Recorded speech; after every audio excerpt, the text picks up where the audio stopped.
Hi అండి. Welcome to Saisri kitchen and daily needs. ఈరోజు వీడియోలో బంగాళాదుంప కర్రీని ఎలా చేయాలో చూపిస్తానండి. ఈ కర్రీ చపాతీలోకి చాలా బావుంటుంది. అలానే అన్నంలో కలుపుకొని తిన్నా బానే ఉంటుంది. ఇక వీడియోలోకి వెళ్ళిపోదాం రండి. పావు కేజీ బంగాళాదుంపలను పెద్ద ముక్కలుగా కట్ చేసుకొని కొంచెం వాటర్ వేసి సిమ్ ఫ్లేమ్‌లో ఉడికించండి. బంగాళాదుంప ఇలా గరిటెతో నొక్కితే ఉడికిందో లేదో తెలుస్తుందండి. అలా ఉడికిన తర్వాత స్టవ్ ఆఫ్ చేసి బంగాళాదుంపలను చల్లారనివ్వండి. వీటిని తొక్క తీసి వీటిని సగానికి కట్ చేసుకుని ఉంచుకోవాలి. స్టవ్ వెలిగించి బాణలి పెట్టి 5 టేబుల్ స్పూన్స్ ఆయిల్‌ని వేయండి. దీనిలో 2 పెద్ద సైజు ఉల్లిపాయలను చీలికలుగా చేసుకొని వేసుకోవాలి. దీనిలో 3 పచ్చిమిర్చిని చీలికలుగా చేసి వేసుకోవాలి. వీటిని కలుపుకొని సిమ్ ఫ్లేమ్‌లో వేగనివ్వాలి. ఉల్లిపాయ ముక్కలు ఇలా వేగిన తర్వాత హాఫ్ టేబుల్ స్పూన్ అల్లం వెల్లుల్లి పేస్ట్ వేసి కలుపుకోవాలి.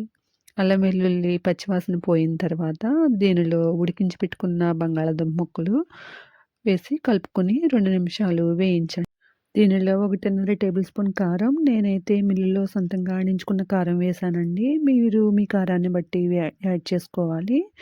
పావు టేబుల్ స్పూను పసుపు, 1 టేబుల్ స్పూన్ సాల్ట్‌ను వేసి కలుపుకొని దీనిలో అర టేబుల్ స్పూన్ ధనియాల పౌడర్, అర టేబుల్ స్పూన్ గరం మసాలా, పావు టేబుల్ స్పూన్ జీలకర్ర పొడి వేసుకొని అంతా కలిసేలా కలుపుకోవాలి.